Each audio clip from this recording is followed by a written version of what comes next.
impact. The force with which two lives come together. Sometimes for good, sometimes for evil.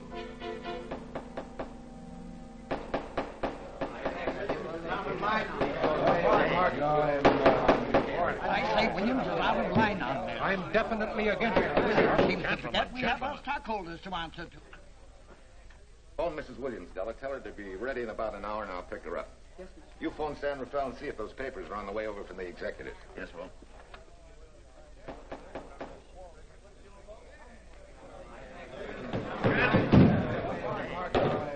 Well, Mr. Darcy, what's the score? 9-0? I'm afraid it is, Walt. If you think you can persuade them to change their minds, go right ahead. Gentlemen, I never interfere in stock issues, dividends, or anything else in your department. I must run my department with no interference. Either I know why and when I need more factory space, or you need another boy. And that's all right with me, too. Because I can take these plants and pick my own spot in the motor production field. You won't have to worry so much about dividends. There won't be many. Hold on. I'm sure none of us want to lose Walt. Or our dividends. Why do you say we take another vote? Now, all in favor of buying the 3 new factories signify by saying aye. Aye. Aye. Aye.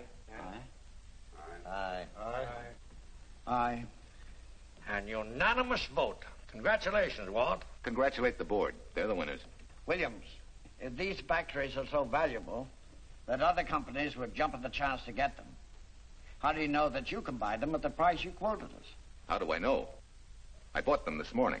Good morning. Della, I was asked to rush this up. Now. Good.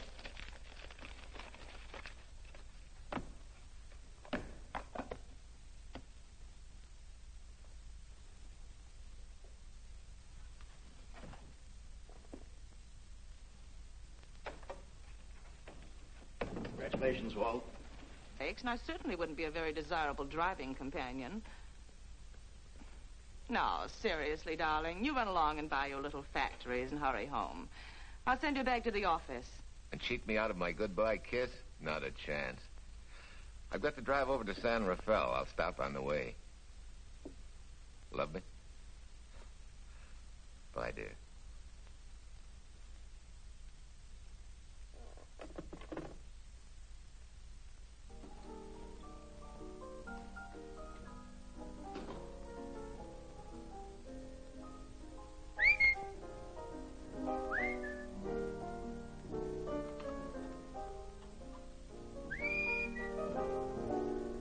How do you expect me to whistle through a toothache?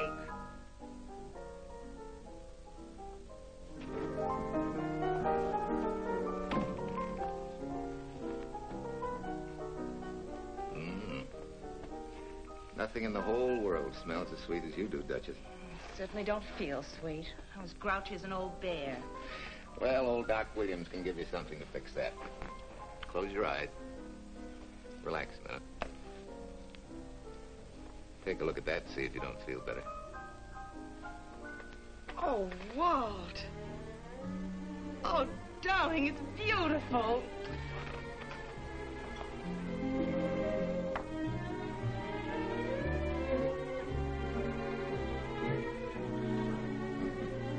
Not bad.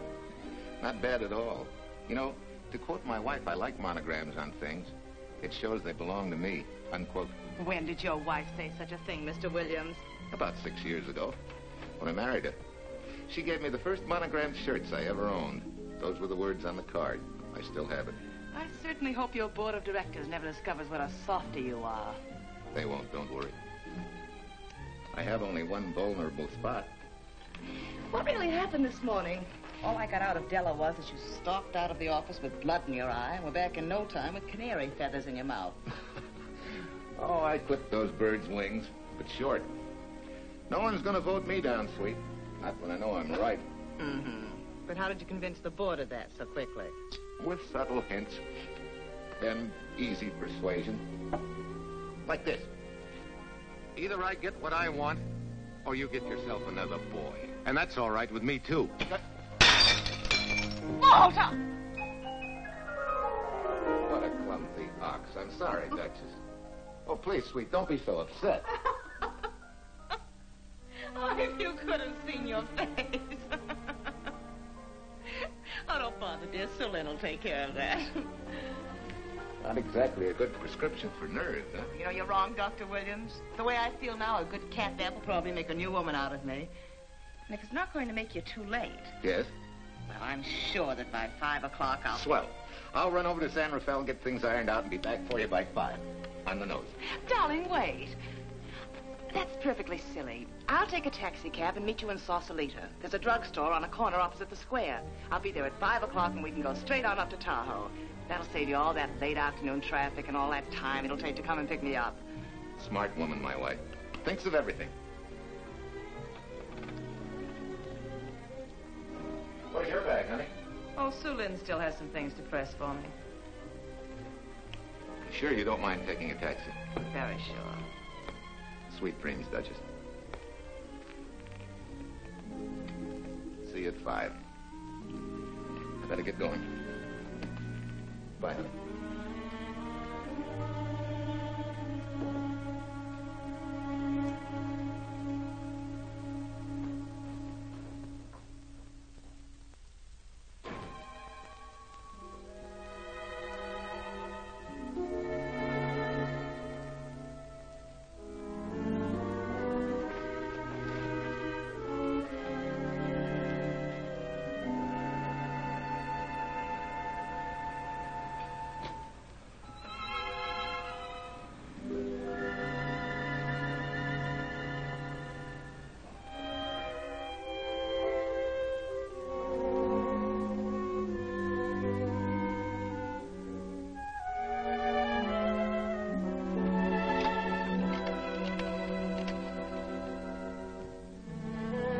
Long distance?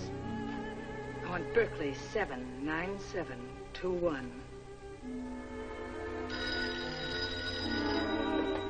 Hello. Ah. Hiya, beautiful. Yeah.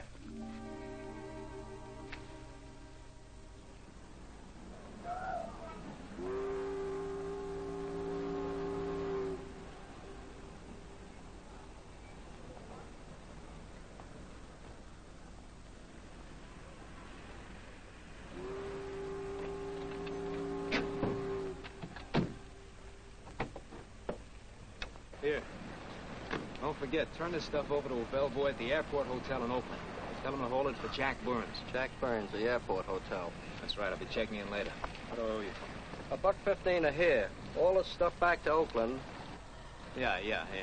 Buy yourself a new key. Thanks.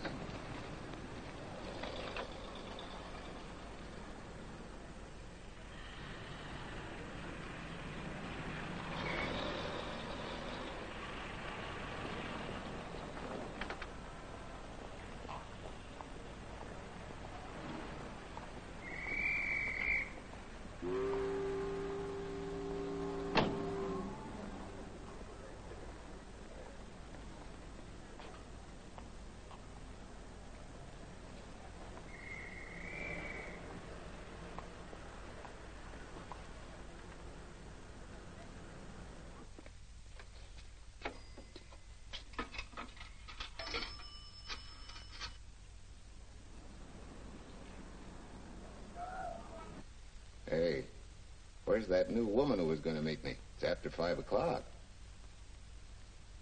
Oh. Gee, I was so sure you were going to be okay.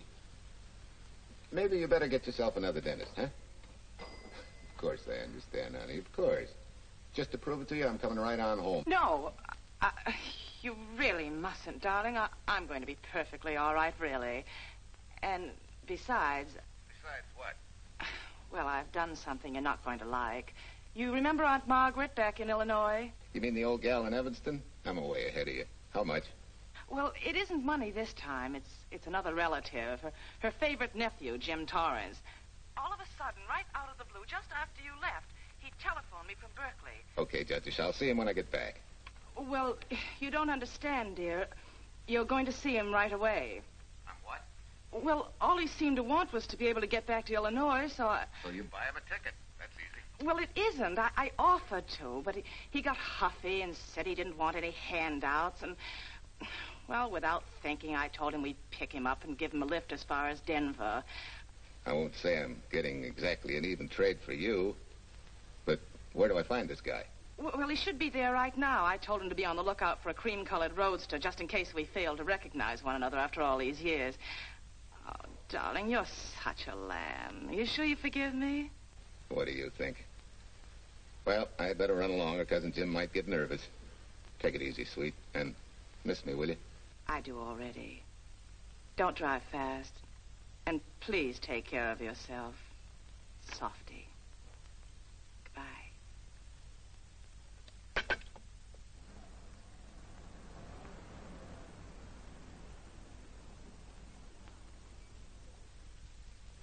Hello, Della.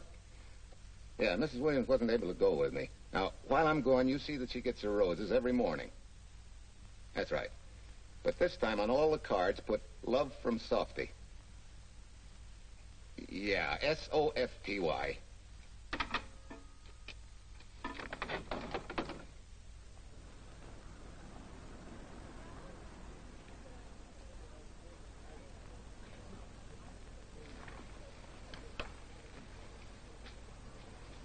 Hello. You must be Jim Torrance. Yeah, that's me. I'm Walt Williams. Hi, Jim. Hi. Where's Irene? Oh, she's a little under the weather at the last minute. Worse luck. Oh, that's too bad. I was hoping I'd see her. Yeah, I'm disappointed, too. Where's your luggage? Oh, I'm wearing it. Less trouble that way.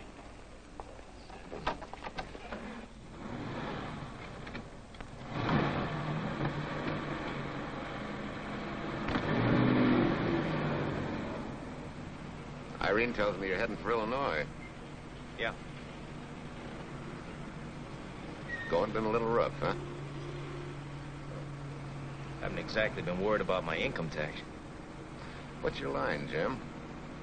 Oh, guess I'm a better salesman than anything else.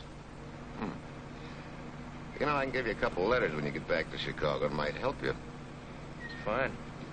Fiddle in with a top brass never hurts. What outfit were you with? Patton's Third Army. How was it? Rough. Except for the time in Italy. I kind of liked it there. Patton's outfit never got to Italy. Of course. But most civilians never know or care, and I figured you didn't either. Well, I fooled you that time.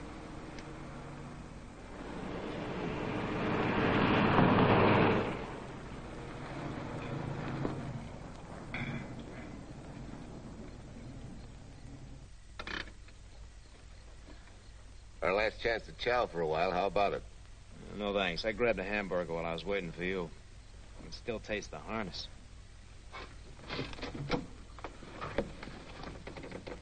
Sure you won't change your mind? No, I'm gonna grab a little shut-eye.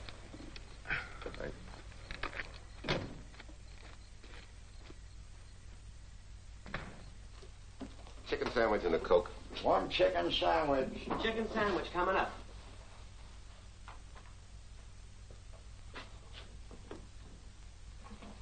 Give me change for $1, will you? Yes, sir.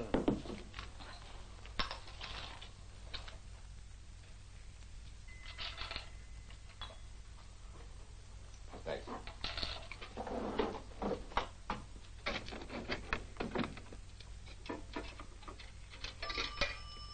San Francisco.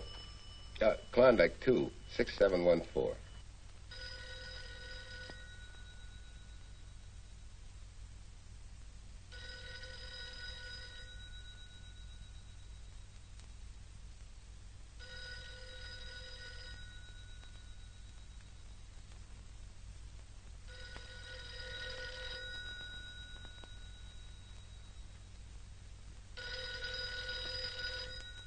Klondike 26714 does not answer. Oh. We'll try Sutter 1, 2599, please. Bayview Apartments. Oh, yes, Mr. Williams. No, your maid isn't there tonight, sir. Well, she said Mrs. Williams was taking something to make her sleep and wasn't to be disturbed. But perhaps... No, don't disturb her. Just leave a message that I won't forget about a certain problem. Mm-hmm. I think I have it, sir. You want her to forget all about a certain problem. Softy, is that S-O-F-T-Y, sir? Softy is going to take care of it thoroughly. Is that all? Yes, that's all. She'll understand. Be sure she gets it the first thing in the morning. Right.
Oh, hi. Yeah. It's been so long since I've been behind the wheel of anything but a Caterpillar or a Jeep, I had to find out what a real buggy feels like. Why don't you drive for a while? Oh, swell. Nothing would suit me better.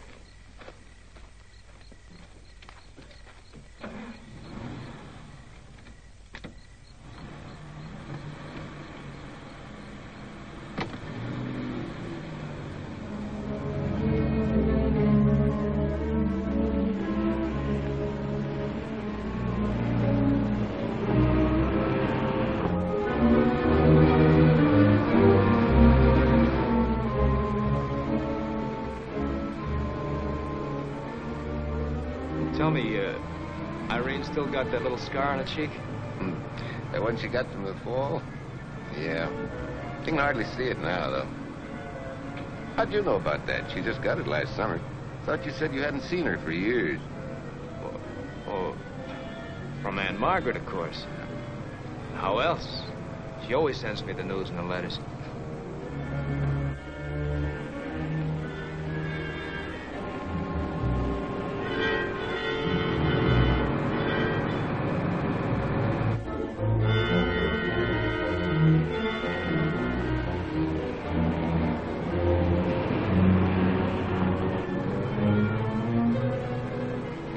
Margaret will be pretty happy to see you. Irene says you're the favorite nephew. Afraid my lovely cousin was just giving me a build-up for your benefit. You don't know Irene. Maybe not.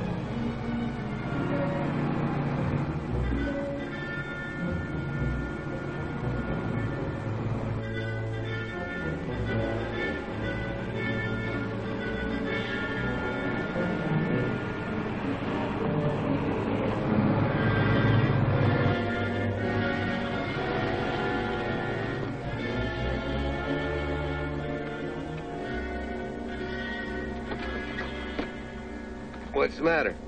I think we got a flat.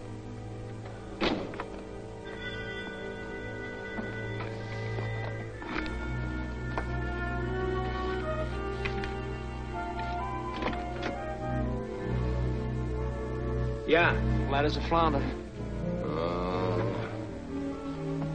Well, let's get to work. Hey. Look out there, young fella. It's quite a drop.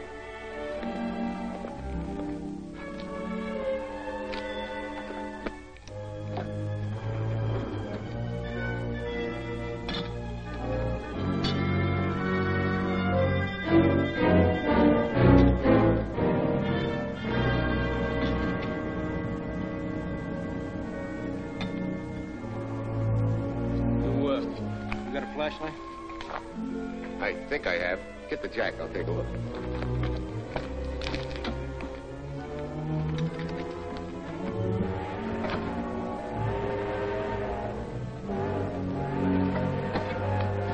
Did you find it? Yeah. Yeah, it won't be long now.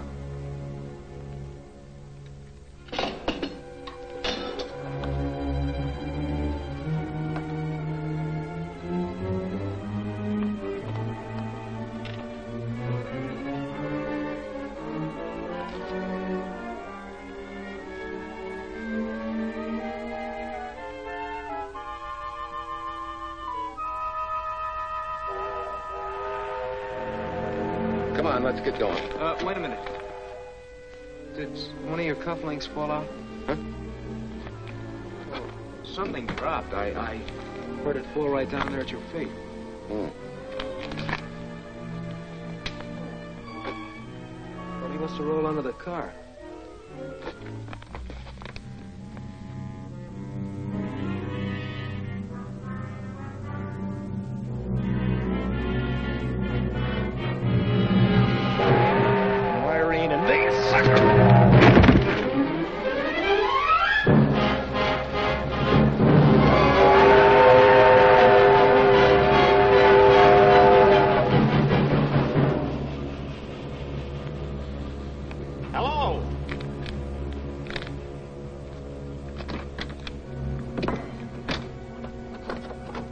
Need a hand? No. I'm all set now. Okay. Good night.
Must be crazy.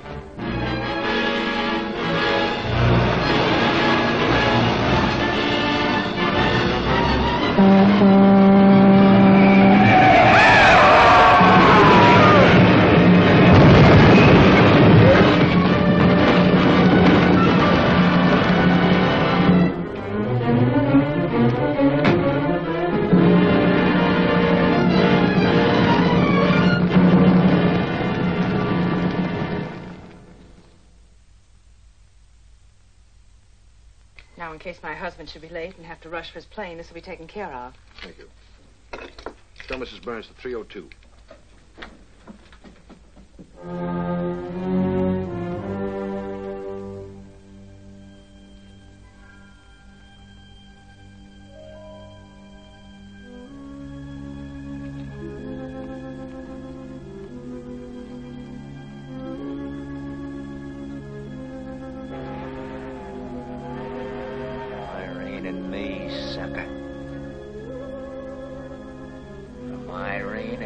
me, sucker.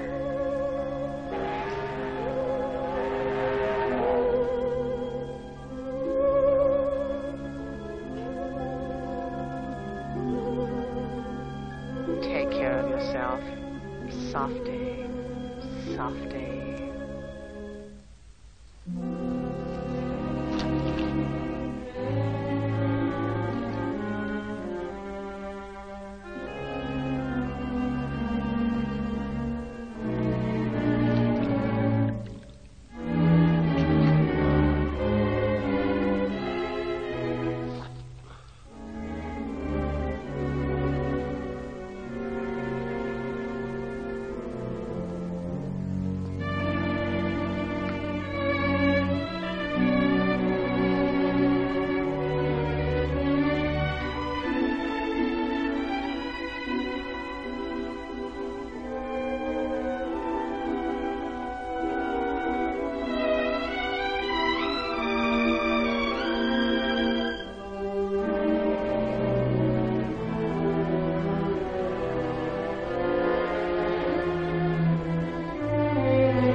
Young lady.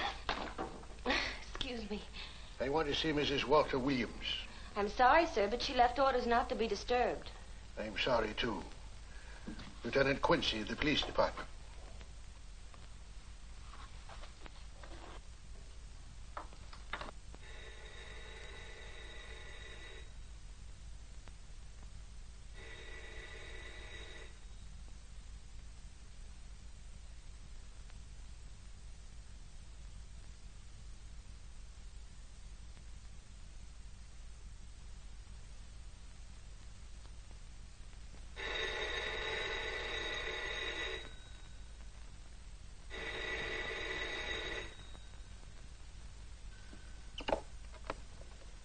Hello?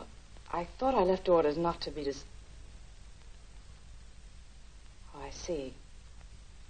Ask him to come up, please.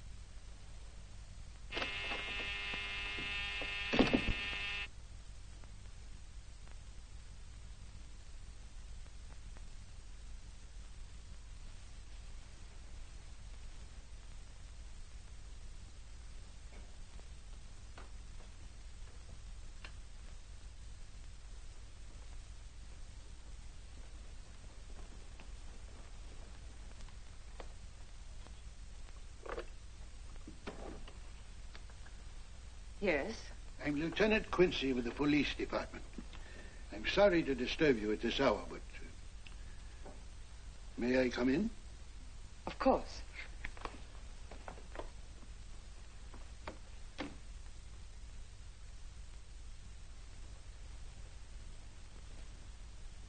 Well, Lieutenant?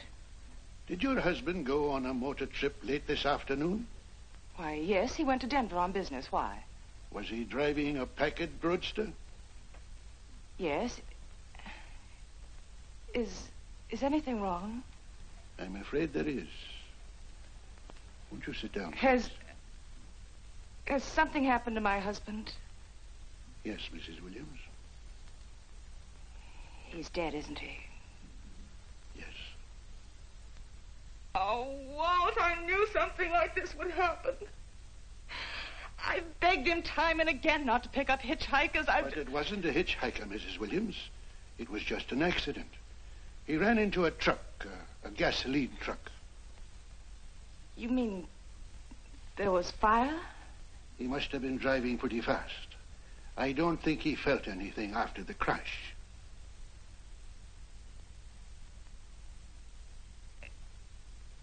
If there's nothing more you need me for, Lieutenant, I think I understand. And may I say you've taken this with a great deal of courage. Good night, Mrs. Williams.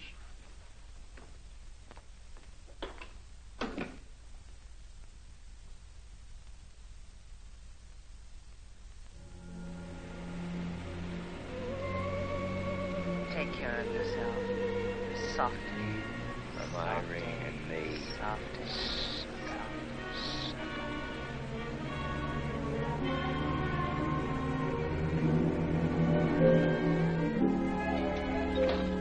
Ready? Yeah. That Williams must have been quite a guy. Yeah, he went to work for Universal Motors as a sheet metal worker. Mm-hmm. Less than 10 years, he's their top production man. Well, he sure went out in a blaze of glory. Yeah. Let's go.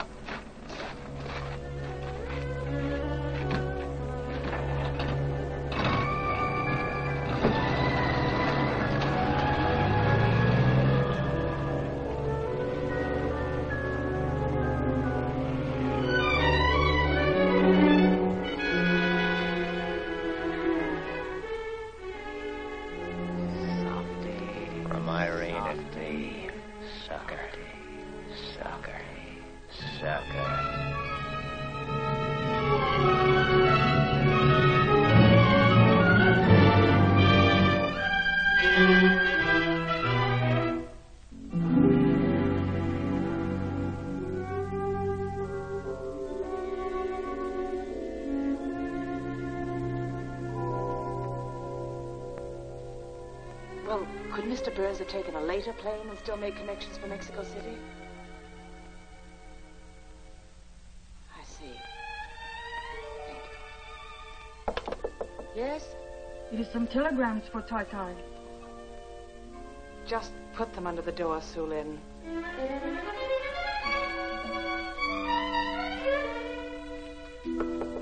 Please, Tai, a policeman Quincy most anxious to see you. Ask him to wait, Sulin.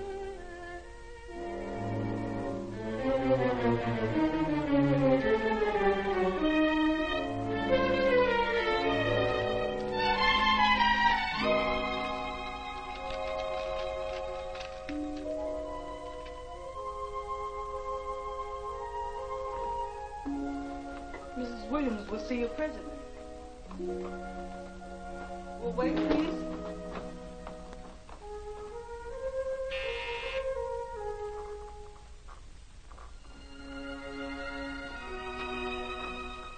Flowers for Mrs. Walter Williams. Thank you.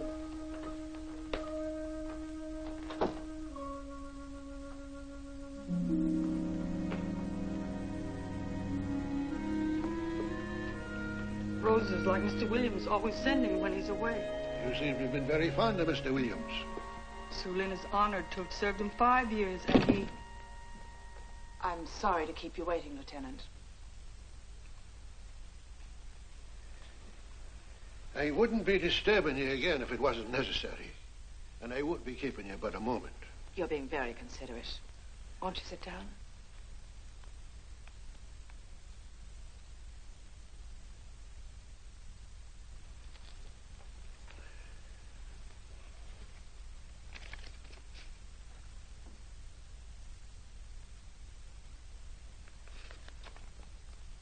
Everyone's been most thoughtful.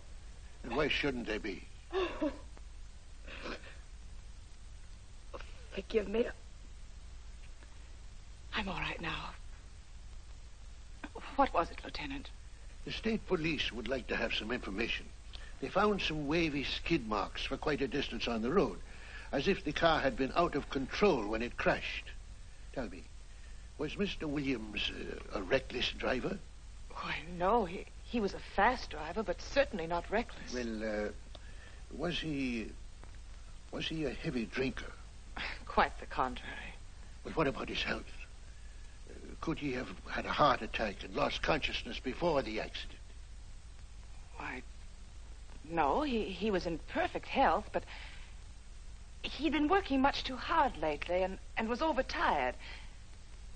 Perhaps he fell asleep at the wheel last night. Oh, poor darling. If only I'd been able to go with him last night, he might still be alive. Well, maybe so and maybe not. You mustn't blame yourself, Mrs. Williams. Fate plays an important part in these matters. Your handkerchief.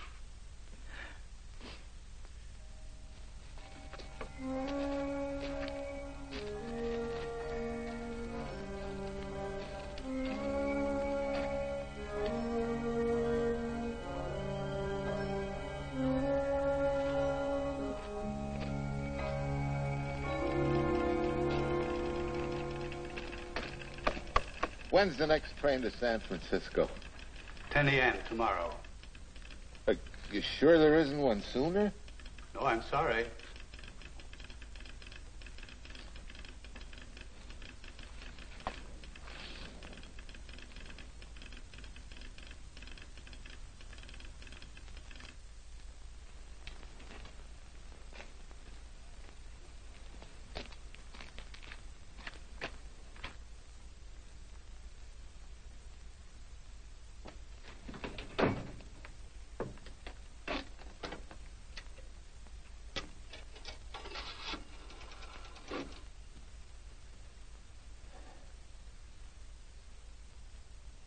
We have a circuit now, sir. Evanston. Calling Mrs. Margaret Hubbard's residence in Evanston. One moment, please.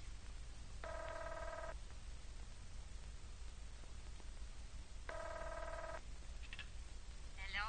Mrs. Margaret Hubbard? Yes? Who's this? Long distance. I have a call from Mr. James Torrance. Who? Mr. James Torrance. He's her nephew, Jim Torrance. The call is for your nephew, Jim Torrance. I haven't any nephew, and I don't know any Jim Torrance. Sir, Mrs. Hubbard says she doesn't know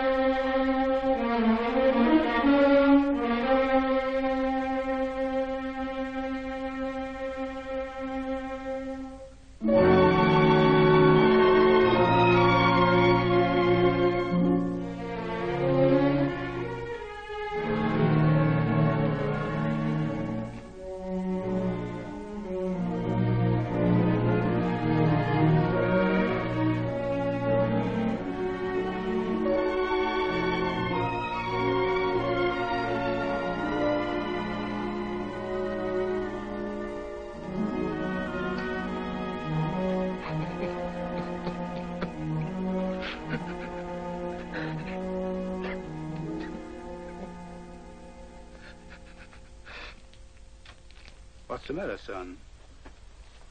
Looks like you need a doctor. Doctor? I can't leave the station, but old Doc Bender's just across the road there. Yeah. Doctor? Think you can make it? Yeah. I'll make it.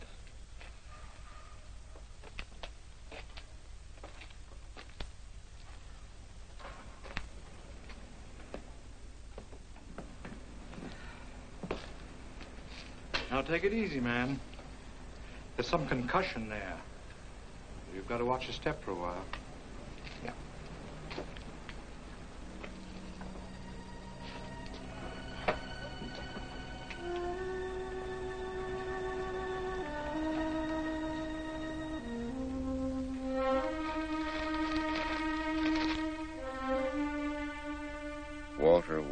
beautiful widow who by her own request sat alone in the family alcove during the service.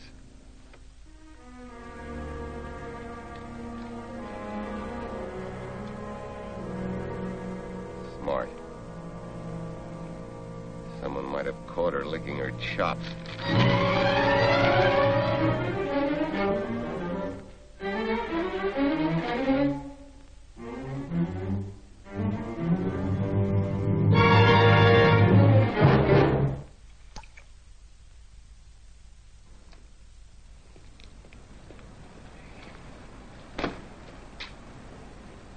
Hey, what's that? Walter Williams. Hey, ain't that the guy that... For the love of Mike, what's that briefcase doing here? He's dead. They did him a dirty trick if he ain't. Hey, now, wait a minute. Don't touch it. We better turn it over to the police.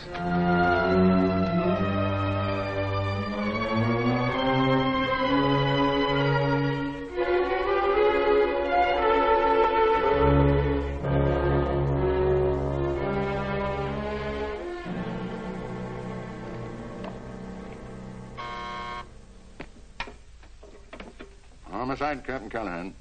Oh, yes, Chief. The Duke just came in from Washington. The fingerprints are those of a James Torrance. Yeah, I'm putting Quincy on it. Right. This sort of opens up a new can of peas on the Williams accident. There's the FBI reporting the guy. Playing with the lady's affection seems to come natural with him. All you got to do, Quincy, is find him. Yes, that's all I got to do. Last known whereabouts of Jim Torrance was in a moving van somewhere between Sacramento and Points East. Yeah, wait a minute. Last known address, care of his sister, Mrs. Joseph Rossetti. Irving Apartments, Berkeley. Well, what are you waiting for, Quincy? Let's go. Did Torrance leave any forwarding address? No, he said he was going to send it to me. Sorry to trouble you. Oh, Lieutenant, if you should happen to hear from him, will you let me know? There's an unpaid telephone bill and a bundle of laundry. Laundry? Let's have a look.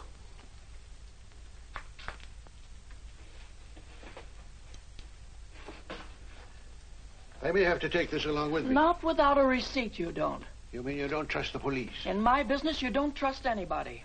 Mine, too. Holy St. Valentine's Day. Look, he had the same thing on his shirts, too.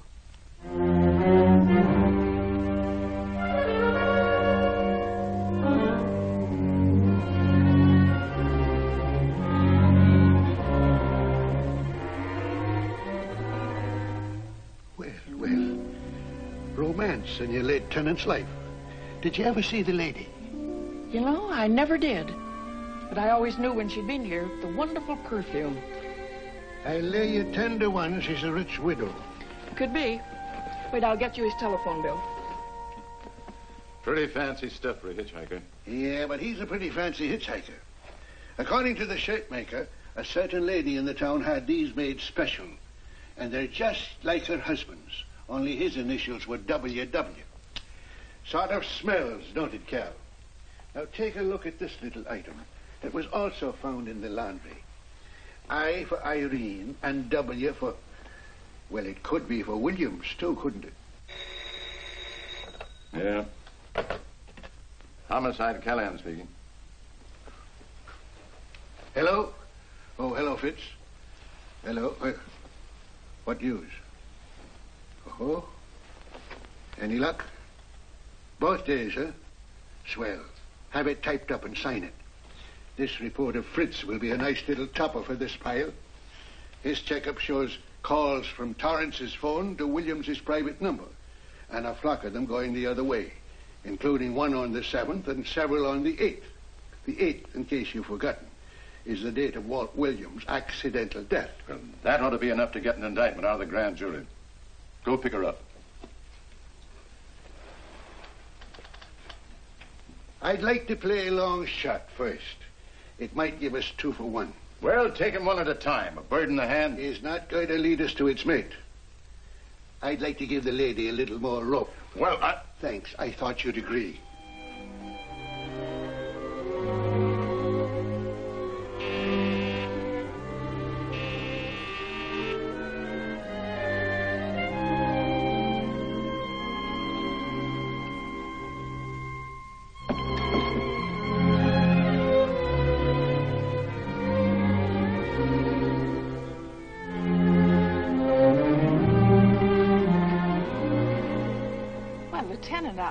you just caught me. I'm glad.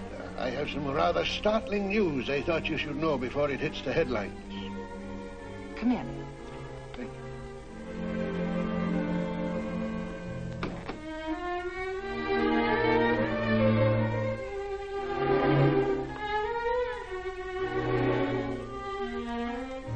Sit down, won't you, Lieutenant? Thank you. I'm very anxious to hear about this news. It seems that your first hunch, remember, that a hitchhiker was responsible for your husband's death? Well, Mrs. Williams, you may have been right. Why, I don't understand. Your husband's briefcase turned up in Kansas City yesterday in a moving van that had stopped at the scene of the accident that night. Apparently, the murderer made his getaway in it. That explains the wavy skid marks that made us suspect your husband was ill or unconscious at the time of the crash. Yes, I suppose it does.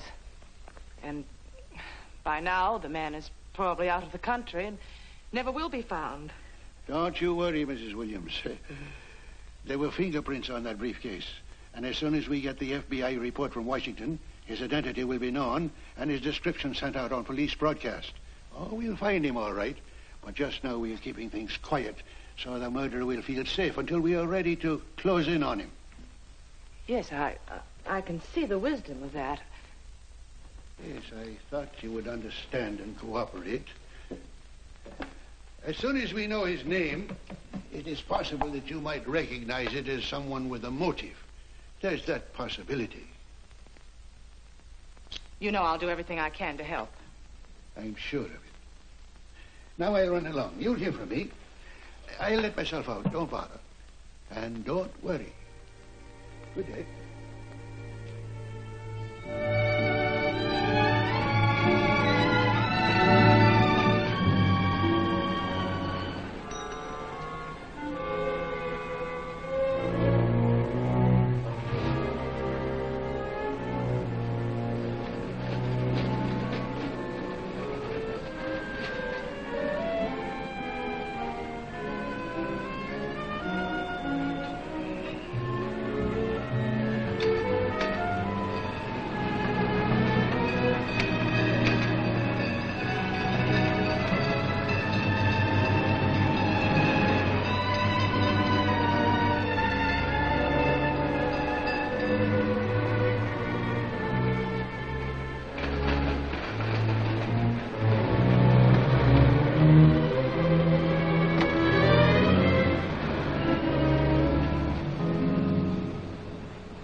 $1.35.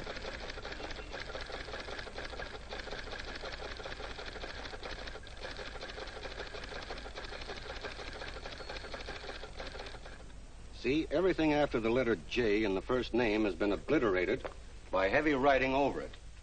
The only impress letters legible are those between words or before them, like RNS at the end of this name here, and the Hotel Santa here before the word Evanston.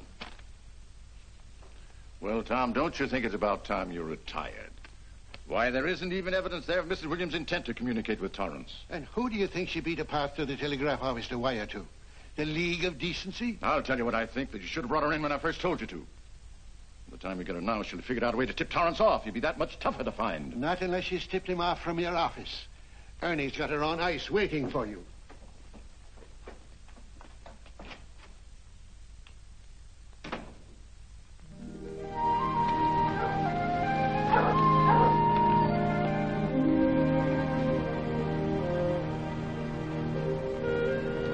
Good, huh?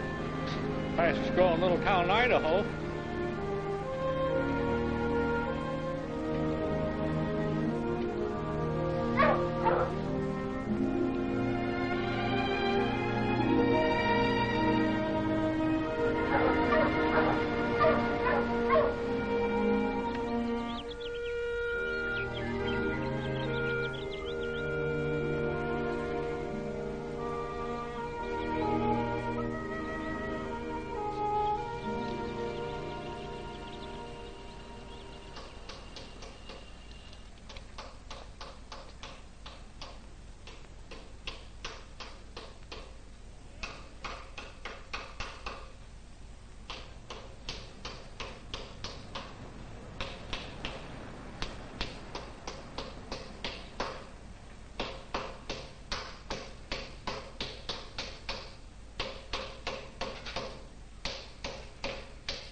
have a heart, son. You're trying to... The way you're going at it, you can't miss.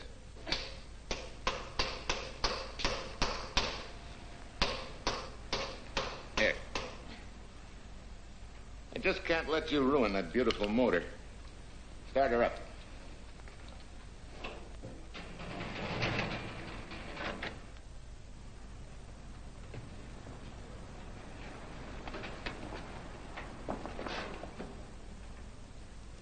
Okay, start her up.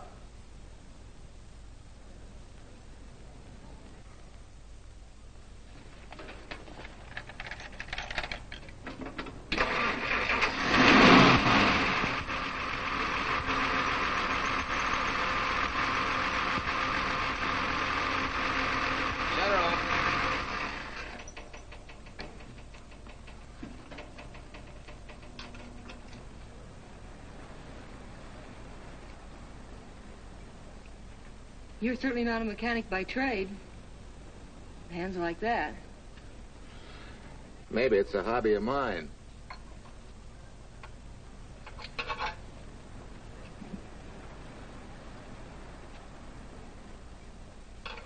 Gee, what happened to your head?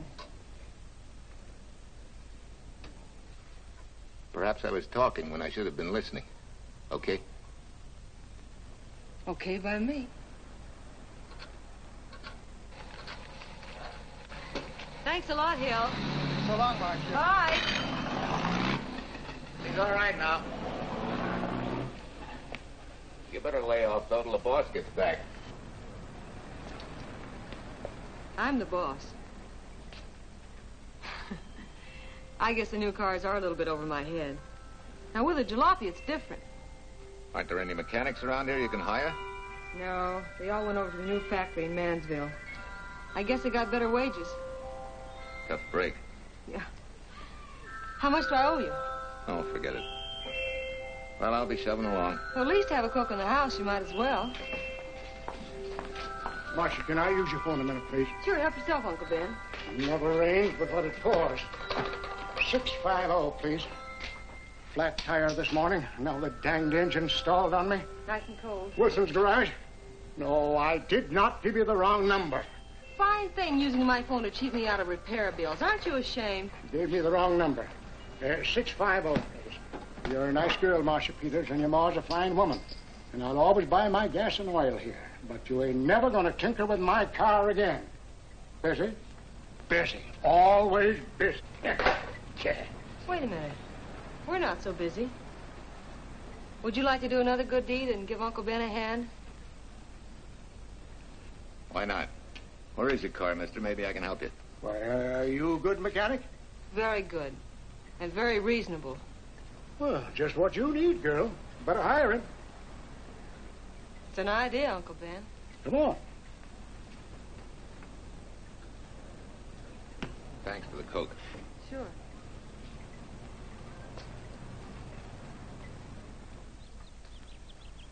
Well, I got Uncle Ben fixed up all right. Nothing but a sticky carburetor valve. Bye. I hope he paid you. What for? It only took a minute. You're certainly not money conscious, stranger. There. This is no kind of work for a girl. Well, somebody has to do it if I want to stay in business. And I want to.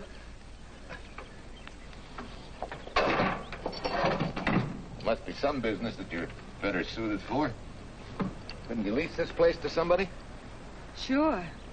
I did while my husband was overseas. But when he was killed in Okinawa, well, we made a lot of plans for the future here. And I had a hunch he'd like it if I took over and tried to make a go of it. Takes more than a hunch to do that. I got along famously. Business has been fine until lately when the help got short. Could be again. I had a good mechanic. Yeah. You sure need one, all right. Well, for Pete's sake, say yes or no. Do you want the job or don't you? You mean you'd hire me without knowing anything about me? You can repair automobiles. What else do I need to know? Except your name. Well? Why Why not? Sure. I'll try it for a while till you get someone permanent. The name's Bill Walker. Okay, Bill, it's a deal. And maybe if business gets real good, you'll want to stay.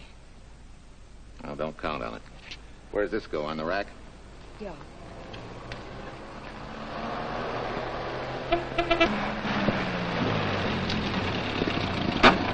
Marcia! It happened! It's a boy, 8.5 pounds. Pair of shoulders like a prize fighter. Well, congratulations, Papa. How's Jay? Ah, perfect. Everything's perfect. Gotta get down to the store and tell the gang.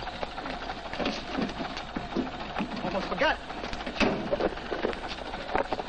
Oh, gee, thanks, Ed. I'm sorry, I won't have enough for the gang. Yippee!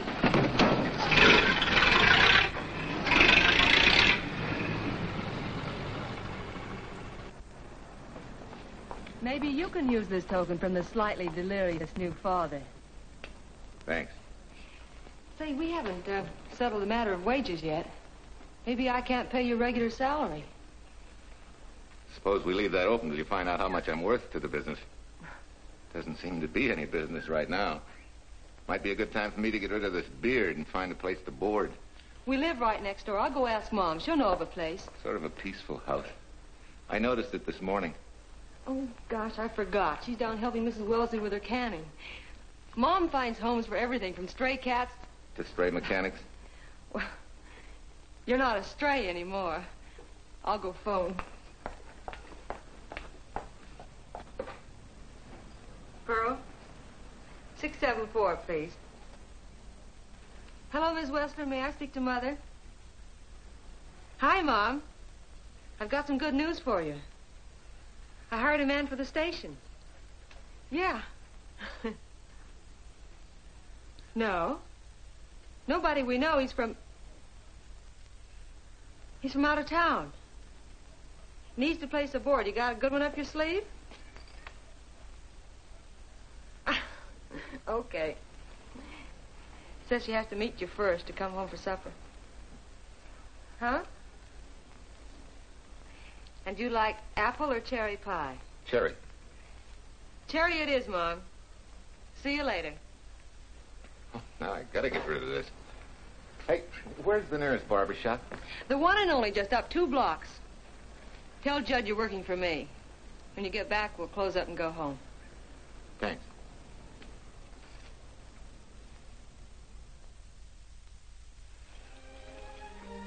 Well, that's real nice.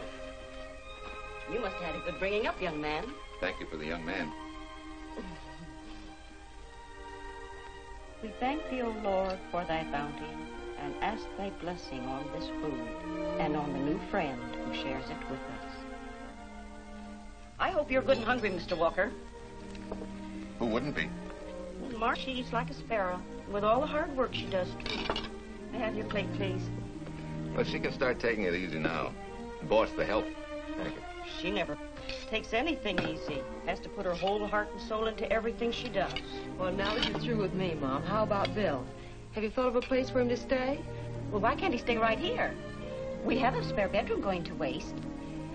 And I think you like my cooking. Like it? That's very kind of you, Mrs. King, but it seems an imposition. Imposition? Nothing. That's good business. I can get back what I pay you in board and room. Well, Marcia, what a thing to say. If you'd like to stay, we'd like to have you. We have some more vegetables. Mrs. King, you have a boarder. May I have a biscuit, please? Oh, excuse me.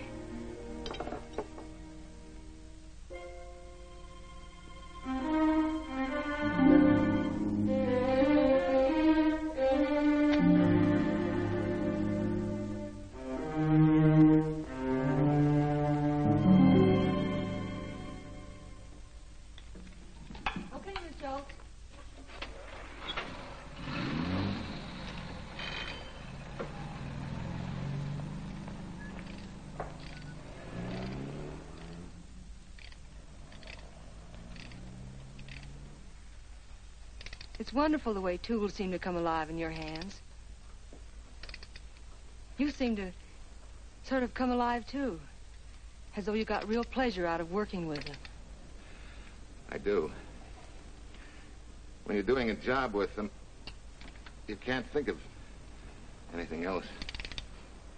Bill, if something's bothering you, why don't you get rid of it? What would you prescribe, doctor? Amputation. For that stupid chip on your shoulder.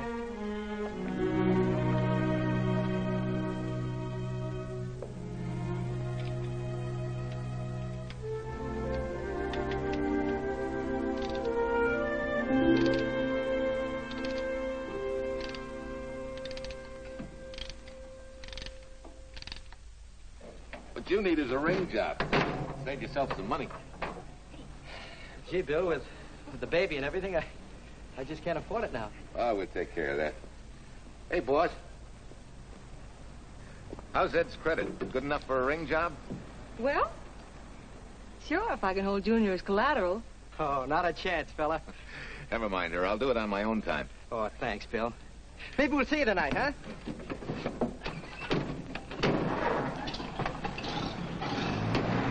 Some shoulders, huh? Yeah. Some father, huh? Bye, Marcia. Bye, Marcia. Bye. Nice kids.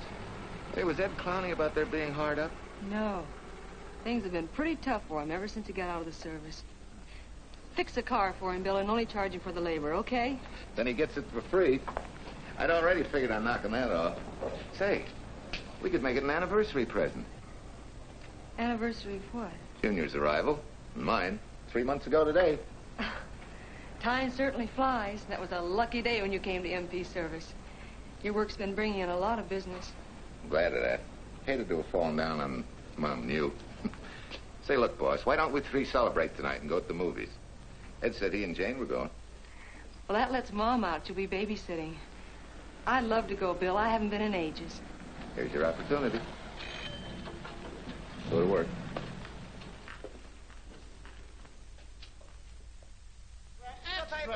Irene Williams, held for murder. Read all Extra. Irene. This is Sheila Graham with the latest news of the shocking Williams murder case. While beautiful Irene Williams is held for trial, charged with conspiring to kill her late husband, the police are searching for James Torrance, believed to be the lover of Mrs. Williams and her partner in the horrible murder of Walter Williams.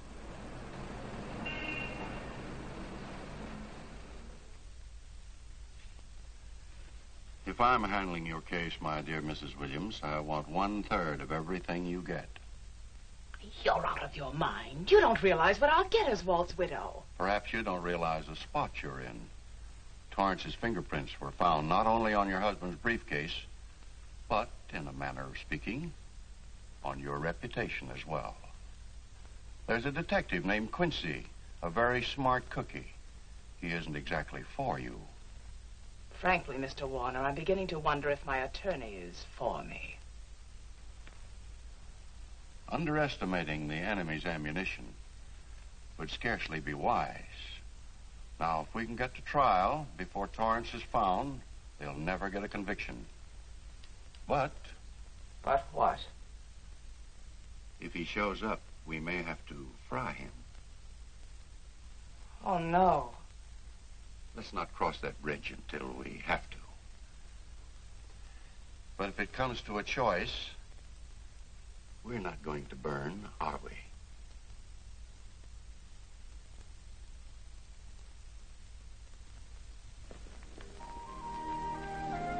Art, you're the chatterbox this afternoon.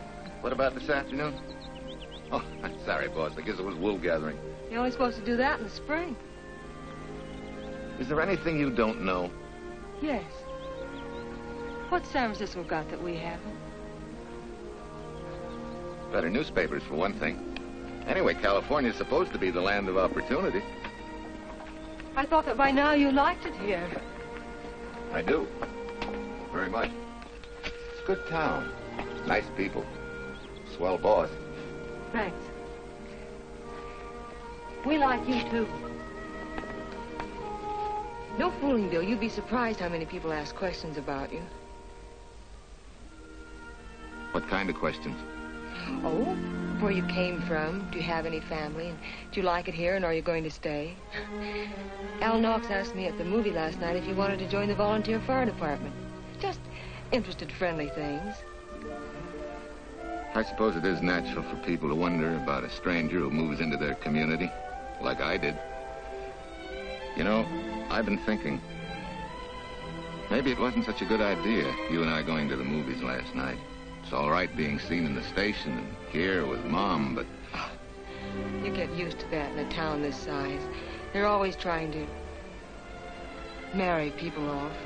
You just ignore it, and after a while they forget about it. I'll go get cleaned up for supper.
How many years this Sunday takes me back.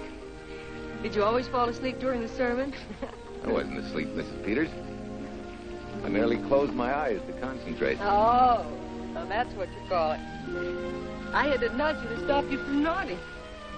Quiet. You're disturbing my reminiscent mood. Even smells the same. Could be the same bees buzzing in the same clover. As they say, you can take a boy out of the country, but... A rolling stone gathers no moss. It has to stop rolling sometime, doesn't it, Bill? Sometime, maybe. We grow a very becoming shade of moss here in Larkspur.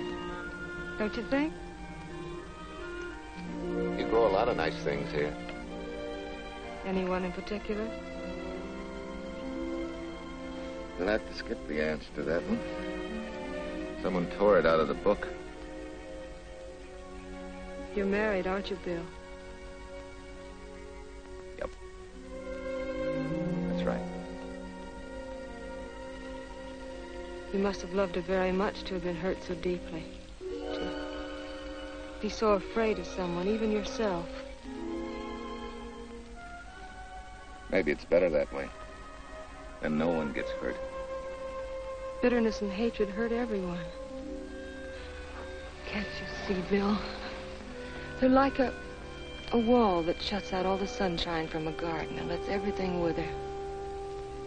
Make room in your heart for something else, can't you? I guess this is my day for sermons. Sorry. As Mom would say, you never get rich minding the other fellow's business. Hey, that's a flyer. I'll be seeing you.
Leslie sent a couple of jars of peaches.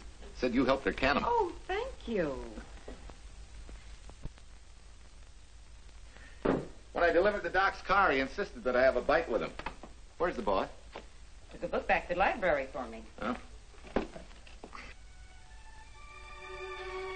What a day. Hey, what's the idea? Are you darning my socks? Well, I thought a drawer full of holy ones isn't doing you much good. I found it when I put fresh papers in your bureau yesterday. You have a heap of things that need mending, haven't you, son? Does Marcia know? Do you think I'd tell her? This is your problem, Bill. Because I found out about it doesn't give me the right to tell anyone else, not even Marcia. When you trust folks, you trust them, and you give them a chance to work out things the way that seems right to them. How can one little woman be so big? Don't forget, it's a lot easier to be tolerant and understanding at 50 than it is at 25. Yeah, Mom. I'm going next door for a while. Grandma Thompson's ill.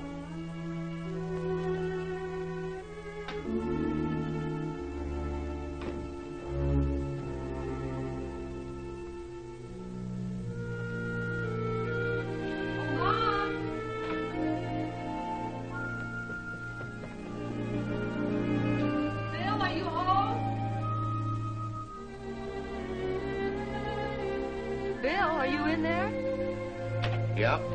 Mom went next door, Marcia. Hi. Do you work awfully late? Oh, about 6. Anything wrong? Come in. I want to tell you something. I'm checking out. Has something happened? No, just... I'm doing what I should have done a long time ago. Moving along. But why, Bill? My name isn't even Bill. There isn't any Bill Walker. I'm Walter Williams. The late Walter Williams. Walter Williams? I don't understand. You may not even after I've told you, but at least you'll know the whole story. Sit down, please.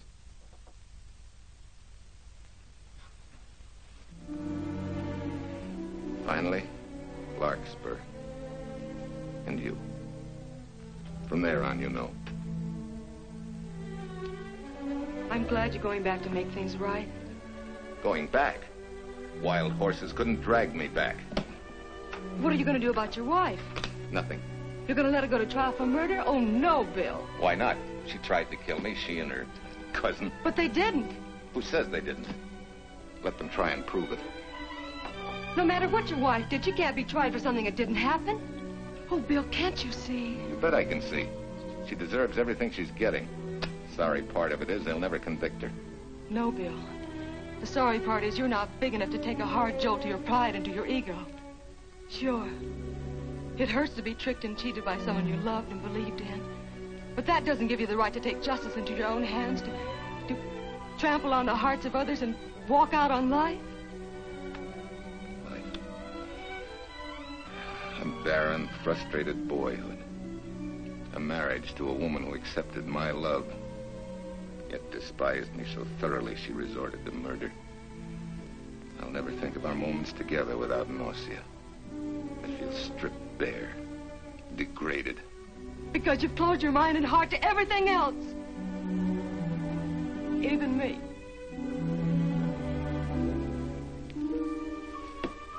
Oh, Bill, please. Don't destroy the one chance we have for happiness. We haven't got a chance. Doing the right thing never works out. I know. In this world, you turn the other cheek and you get hit with a lug wrench. Forget me, boss. Try and forgive me.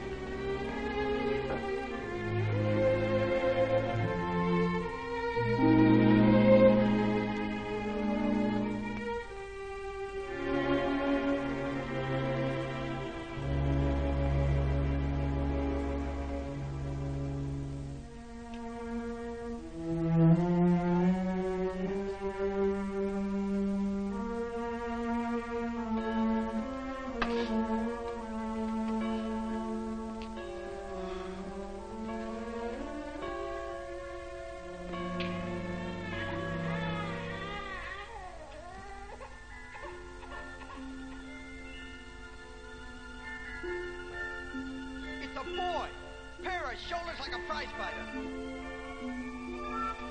You know, I hate to tell you how many years this Sunday takes me back. You have a heap of things that need mending, haven't you, son?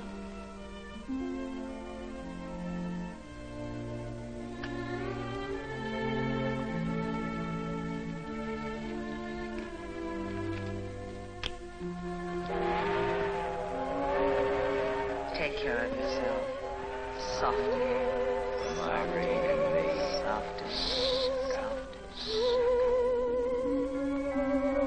You're not big enough to take a hard jolt to your pride and to your ego. Sure. It hurts to be tricked and cheated by someone you loved and believed in. But that doesn't give you the right to take justice into your own hands. Trample on the hearts of others and walk out on life. Oh, Bill, please. Don't destroy the one chance we have for happiness.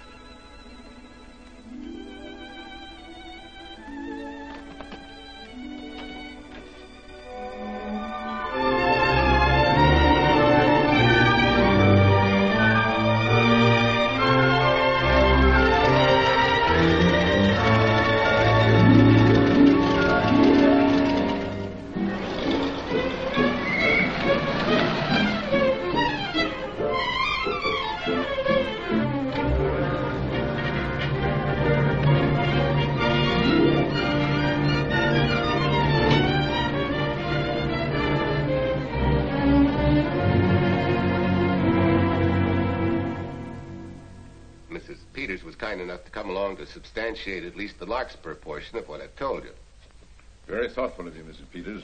Mr. Williams, when you read in the newspaper that the hitchhiker who attacked you had been, well, a close friend of your wife's for some time, it must have been a great shock to you. I didn't come here to discuss my emotional reactions, Lieutenant. If you need me for anything further, Captain, my office will know where to reach me. Let's go, Martha. Just a minute, Mr. Williams. We'll need your signed statement for the grand jury when we ask for your wife's release. It won't take long to be typed. Yeah? All right.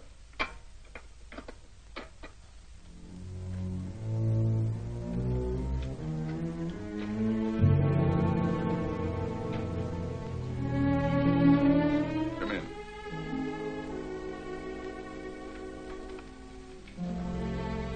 Sit down. Mrs. Williams, we have news for you. Really? I can scarcely wait.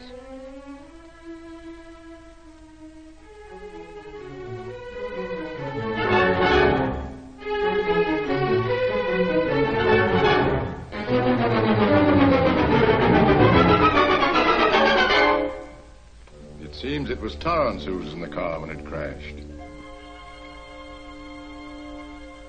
Jim? Dead?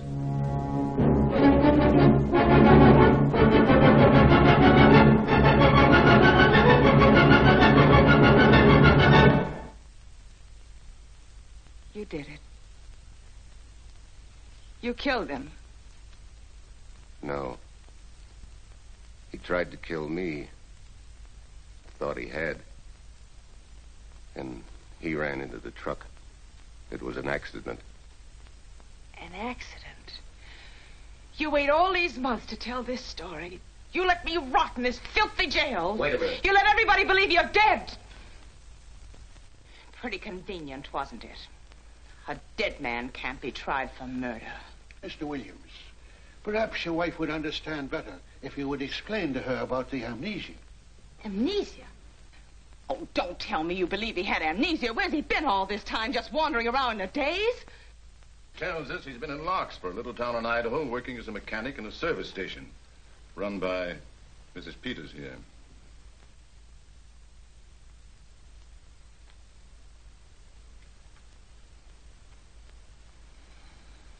I understand perfectly.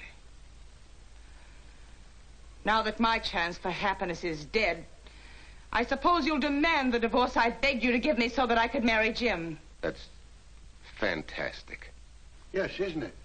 After you telling us that the man you picked up was a perfect stranger. Well, that's not true. The time and place for meeting Jim had all been arranged. I must advise you There's a law that a wife can't testify against her husband. There's a law against murder, too, but that didn't stop him, and nothing's going to stop me until I'm through.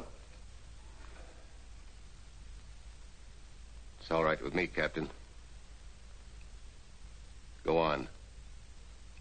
Talk your head off.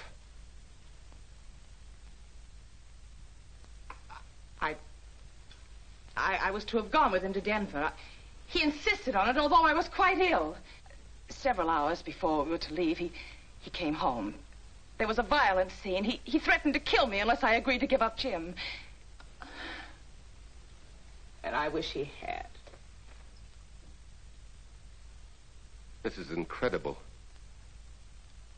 Not one word that she has said is true. Then you've nothing to worry about. Mrs. Williams, was there a witness to the threats you mentioned? No. Unless the maid overheard. She was in the apartment. In fact, she picked up the pieces of the vase that he threw at me. Where's she now? I don't know. She left me suddenly after all this began.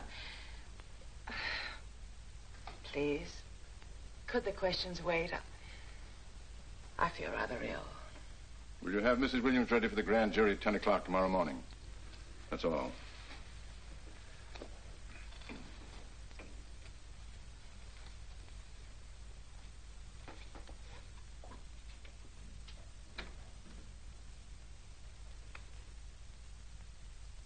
We're going to hold you too, Williams. On what charge? Suspicion of murder. But he's not guilty of any of these things. Then it should be easy for him to prove it. Take it down and book him. That fiction of Mrs. Williams must have been very convincing. No, we just couldn't buy that yarn you tried to sell us. Let's go.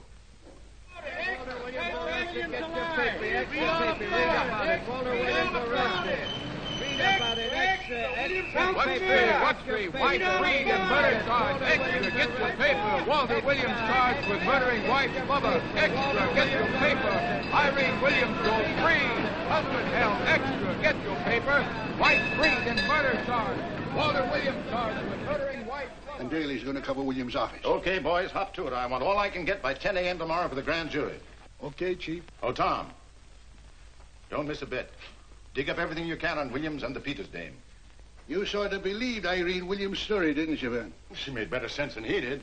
Well, sure, she's a better liar than he is. Don't forget, I went all through her grieving widowhood with her. She's a bad customer. Well, that's for the grand jury to decide, and Williams insisted on letting her talk. So it's his funeral. Funeral, all right. Especially with that yarn he told. But murder's out of character for him. There's a few pieces missing somewhere. There might be in Idaho, if it's not too much out of character for you to get going. You're going to miss me, Cal, when I retire next year. Maybe I'll join Private Eye and solve your cases for you.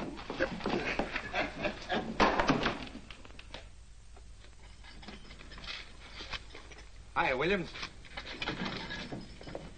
Mr. Williams? Thanks. Got a deal from the bottom here, don't you? Sorry, Williams. Okay, Williams.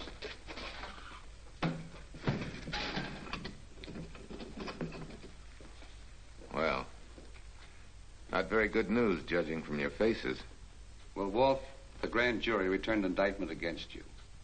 Mrs. Williams was released. I see. Now, don't you worry, Walt. We'll have you back at work where you're needed, and in short order.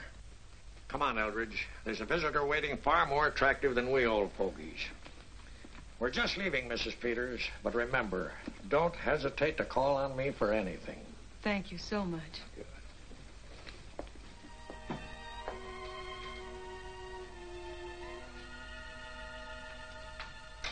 Hi, boss. Bill, what have I done to you? If it weren't for me, you wouldn't be here. If it weren't for you, I wouldn't be. I came back here because I wanted to believe in the things you do. I still do, no matter what happens. Will you do something for me? Go back home, where I know you'll be taken care of. Not a chance. You'll have to think of a better reason than that to get rid of me. I'm a big girl now. I've just been to Larkspur, Williams, where I found these newspaper clippings. Of course, some of them are 3 months old, but you seem to treasure them, so I brought them along.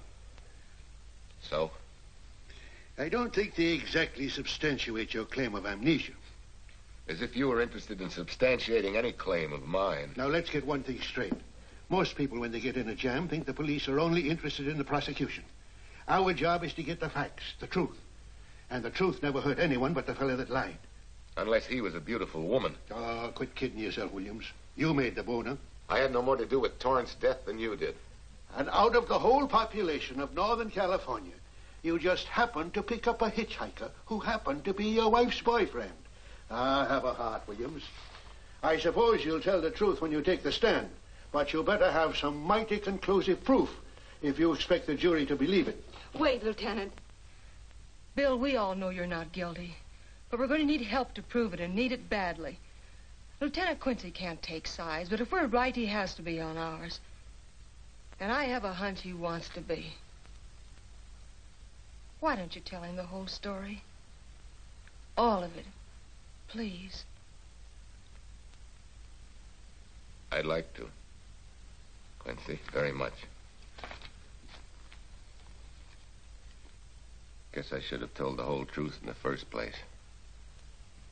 But I wanted to clean this mess up with as little scandal as possible.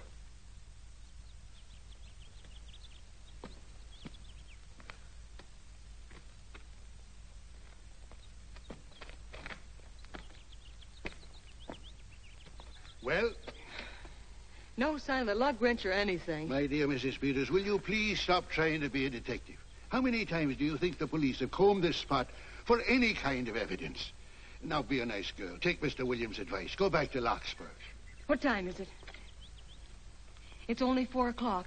We still have time to go back to town and go on our hunt for Sue Lynn. Now, look here, young woman. You've had me on the run since early morning. But, Lieutenant, the maid seems to be our only hope now. We've got to keep looking till we find her, that's all. That's all? Wait. She was naturalized, wasn't she? Suffering chopsticks. Quincy, you dumb flatfoot. This Sue, what's her name, was Chinese born. If her port of entry was San Francisco, there'd still be a file on her, photo and all. Let's go. Back to town. Immigration.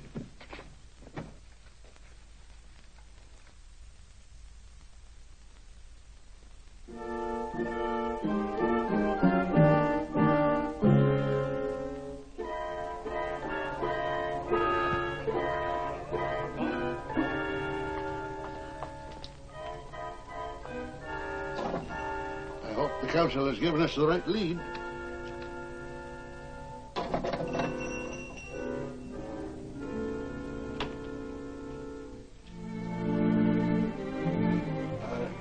Are you Arsing?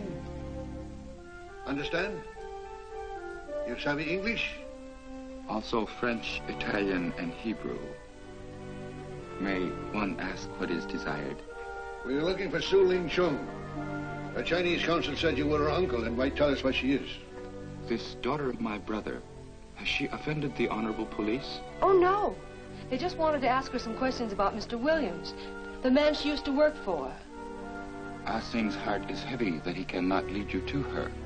But things that are not known cannot be told. Well, if you hear anything of her, report it to headquarters.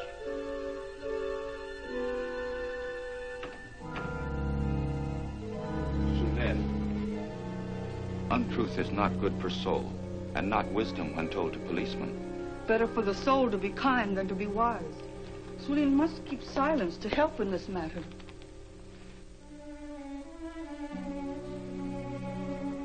You know, you're quite a gal. In case I haven't told you lately. You're just too easily pleased, that's all. There must be a way out. Why can't we find it? Oh, buck up, boys. Tomorrow's another day. Yesterday you go to trial. Oh, Bill, I'm afraid. And the state intends to prove, beyond any reasonable doubt, that the defendant, Walter Williams, did, with malice aforethought, kill the deceased James Torrance, whom he knew to be his wife's lover. And that with his victim dead beside him, he drove his car into the course of an oncoming truck. jumping clear himself some seconds prior to the crash. And subsequently, he made his getaway in the back of a loaded furniture van. And for 3 months, as Bill Walker, he laughed at justice. But had imprisoned his unfaithful wife for conspiracy in his own murder. But then he decided that being dead cramped his style. He thought he could eat his cake and have it too. So he returned, most anxious to explain his long absence and to right the dreadful mistake that had imprisoned his wife for 3 months. Ladies and gentlemen, it was a cold-blooded, premeditated murder and must be punished to the fullest extent of the law. Call the first witness, please. Captain Callahan, did Walter Williams tell you what suddenly cured his amnesia after 3 months? No, he did not. But he did tell you the man that struck the blow which caused the amnesia was a total stranger, a hitchhiker he had picked up. Yes? And that he knew nothing of this man's identity or relationship with his wife until he suddenly recovered from his amnesia and heard or read the details. That's what he said. That's all. Thank you, Captain. Your witness, Counselor. No questions. No. I saw no signs of amnesia, but definite concussion. He was a bit evasive in answering questions, but not vague or unsure. In your opinion, Doctor, could this head injury have been caused by a fall? Yes. If the head had struck on some object, such as a stone or a metal pipe. That's all, thank you. Your witness. Dr. Bender, are you familiar with a tool known as a lug wrench for changing automobile wheels? I'm afraid I am, sir. I've had a regular epidemic of flat tires lately. Well, then, in your opinion, could this head injury which you treated have been caused by a blow from a lug wrench? Yes. It could have been caused by that, too. Thank you, Doctor. The ones with the earliest dates, you will notice, are heavily creased, as though they'd been carried in a wallet or a coat pocket. Thank you. Lieutenant Quincy, will you kindly tell the court where you found these newspaper clippings? In the bedroom occupied by Mr. Williams in Mrs. Peters' home in Larkspur, Idaho. Is this your handwriting, Miss Revere? Yes, sir. And that's the message, at least our record carbon of it. Would you read it to the court, please? June 9th, 8:32 p.m. Message from Mrs. Walter Williams, Penthouse D. Mr. Williams called, said he wants you to forget all about a certain problem. That Softy is going to take care of it thoroughly. Was there any other conversation? Well, I just asked if that was all, and he said yes, she'll understand, and sort of laughed as if it were a joke and hung up. Some joke killing the wife's boyfriend. Head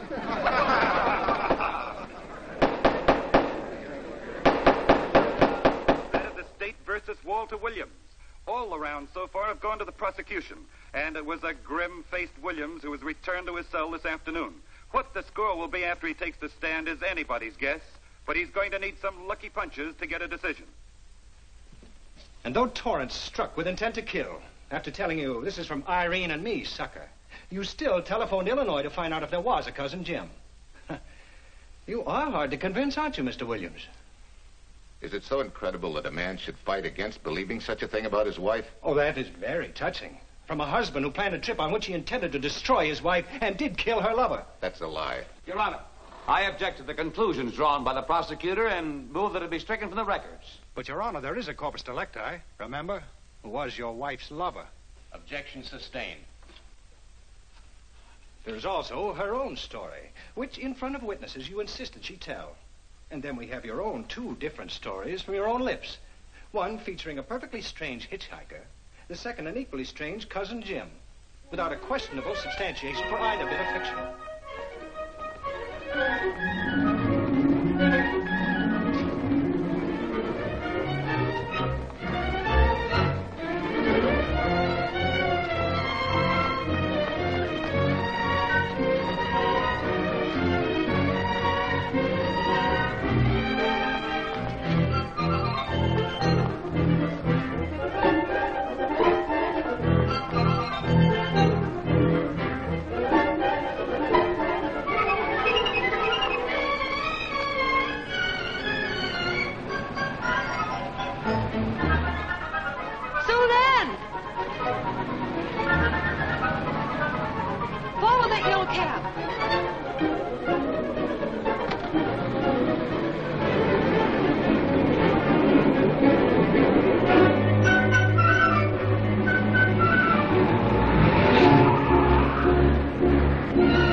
remember me, don't you? I was here with Lieutenant Quincy from the police department. I just followed Sue Lynn up the stairs. I saw her coming here. You must be mistaken. I'm not mistaken. She's here. I must see her. Our thing, don't you understand, is to save a man from prison, even from death. I will send her to you.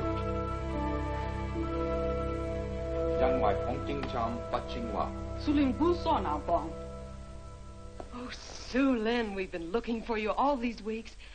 Mr. Williams needs your help so desperately. I cannot help. You must forget that you found Sue Lynn. Forget it? But you're here as the only witness. You're the only one that can help. Not as a witness.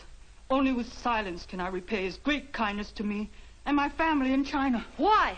For I heard other things. That most unhappy day. From Mrs. Williams' bedroom, his voice very loud and angry. A flower vase broken to pieces. He can explain all that. They do not believe what he's already told. That I heard anything would do harm. Don't you see?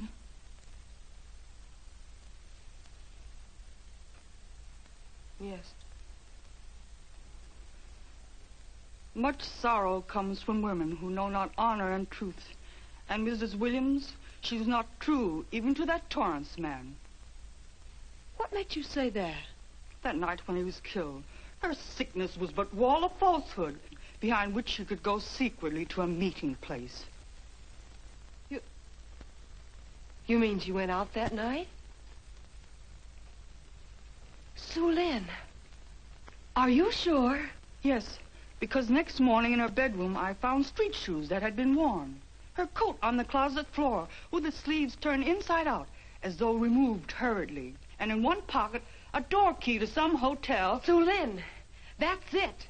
Proof that she and Torrance had planned to meet that night after he killed Mr. Williams. What hotel was it? Oh, I don't remember. The key. What did you do with it?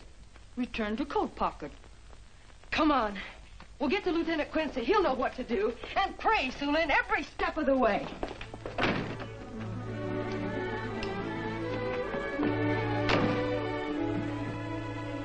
Now hold everything. Even if this long shot don't work out, we'll just keep on pitching.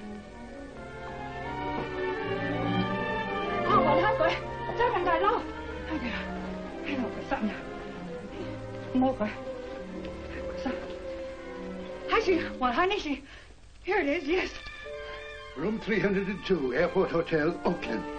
Maybe we got our miracle. A special little Chinese one. It is to hope that Sue Lynn was of small help to Mr. Williams. Oh, Sue Lynn. Come on, Copper. Next stop, Oakland. A certain little lady's hotel rendezvous. I was on night duty then, all right, but I sure don't remember a looker like this. Quite a dish, eh?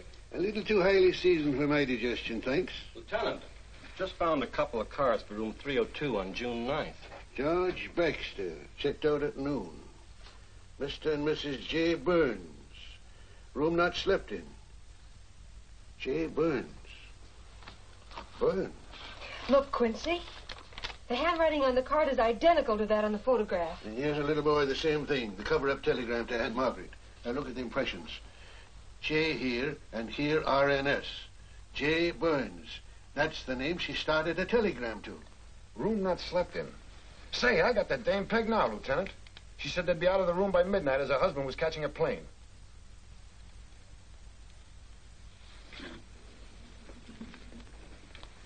But Quincy... Reservation for Sam Andrews. Yes, sir. This ties it all up, doesn't it? Yeah, like a greased pig. What do you mean? We've got the evidence now, the proof. Of what? Sue Lynn's theory that Irene was playing the field? This evidence only proves that she came here to keep a date with a man named Burns. We can't even prove that he didn't keep the date. But you know he didn't. There wasn't any Burns. It was only a name that she and Torrance used. Fine. If you can prove that, Williams will be free. But none of this will prove it. Sorry, Copper, but we are just up another blind alley. Willie? Yes, sir.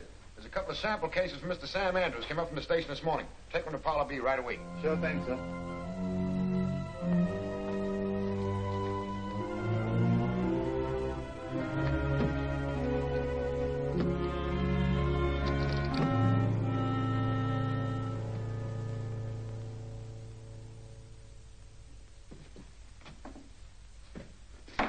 Be seated. Case of the state versus Walter Williams. Proceed, Mr. Aldridge. Your Honor, we will call Mrs. Irene Williams. Take the stand, Mrs. Williams.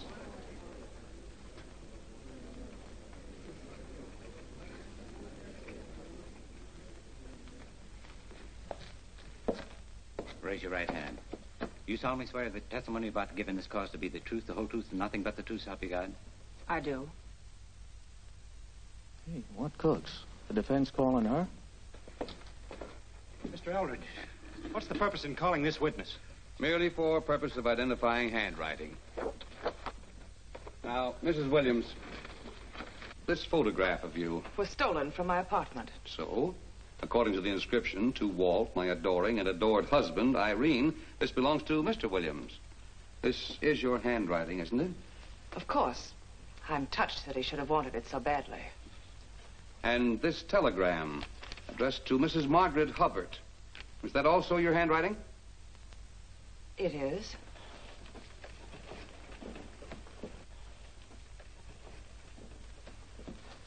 Now, Mrs. Mrs. Williams, this photograph is inscribed to Jim, my adoring and adored Irene. Did you write this, too? I see no point in all this. Merely answer counsel's questions. Did you write it? I did. And these letters addressed to Mr. James Torrance, did you write them? Yes.